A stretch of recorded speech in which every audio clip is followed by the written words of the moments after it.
night, dapat lagi kang energetic. Pero pag uwi ko sa cabin, ayun, iyak-iyak ako kasi namimiss ko yung anak ko. Ako po ay isang cruise ship music manager. Magti 3 years na po ako nagtatrabaho sa barko. Ang number 1 ko pong namimiss is yung 9-year-old daughter ko po. Kasi po, syempre, mas malaki yung kita. And may sacrifice din po yun na malaki nga yung kita pero yung araw-araw na pangungulila ko sa kanya, Sabina. Ang pinapangako ko sa'yo, anak, ay magiging proud ka sa akin at lahat ng ginagawa ko ay para sa'yo. Para maganda yung future mo and mabigay ko sa'yo lahat ng mga kailangan mo. Ikaw ang inspiration ko sa lahat. I love you, baby. Hi, ako si Donna Rica Frente, 36, from Bulacan. Donna Rica Frente! Ang galing naman ni Donna. Akala ko nakikinig ako sa FM. Donna! Dito tayo, Donna. Second verse. Alam mo ba, Mamanga? Si Donna isang manager sa isang cruise ship ng mga singers. Manager siya. Sa cruise ship, mahirap ba na maging isang manager din at the same time? Mga Pilipino rin ba talaga mga singer doon sa cruise ship? Mahirap po kasi hindi lang po siya Filipino yung mga crew. Meron din po ibang lahing mga musicians. Okay. Paano yun pag ganun? Pag ganun po talaga, masaya din kasi natututunan ko po yung mga ibang culture nila. Pero mahirap din po kasi dahil nga iba yung culture, iba rin yung working nila, ethics. So, kailangan po i-handle ko po yung Tsaka pero mas hindi man talaga ang talent. Oo, mga Pilipino. Iba tayo, di ba, no? Kala nyo. Eto na, tignan natin kung na-impress naman ang ating mga inampalan sa yung performance. Grabe, Miss Donna. Wala akong masyadong masabi. Siguro kung meron ako napansin yung word lang na treated, yung the way, yung siguro yung long E, yung treated. Aside from that, wala na. Medyo na-remind ako sa boses mo kay Jonalyn Viray.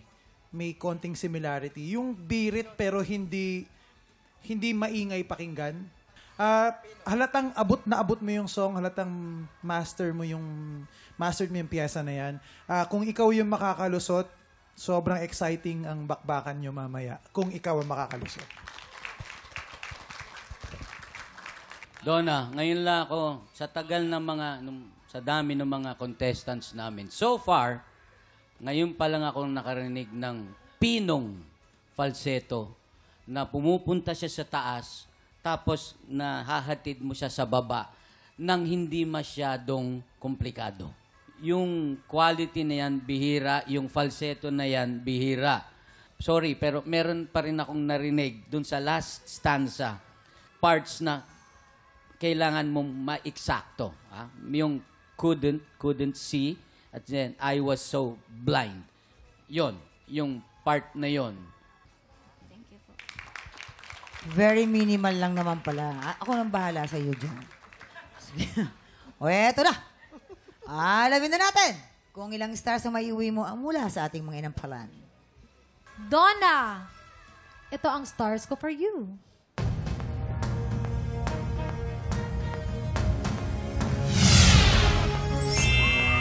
5 stars!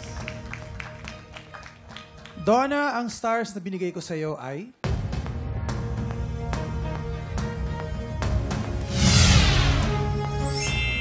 4 stars! Kuya Kim! Maraming salamat, Jason. Pagkatataas po ng mga scores. Pero mamaya na natin ipapakita mga scores ni Renz. Si Richard po ay meron pong 6 stars. Si Donna po ay lamang po ng 3 with 9 stars. Alamin natin mamaya kung sino kalahok ang hahamon sa ating kampyon. Pero bago yan, tuloy-tuloy pa rin po maghanap namin ng mga Pilipinong may pusong kampyon. Yayain ang lahat ng kamag-anak at kaibigan yung palaban sa kantahan at mag-audition na. Please watch this.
ito? Abay, very good ka!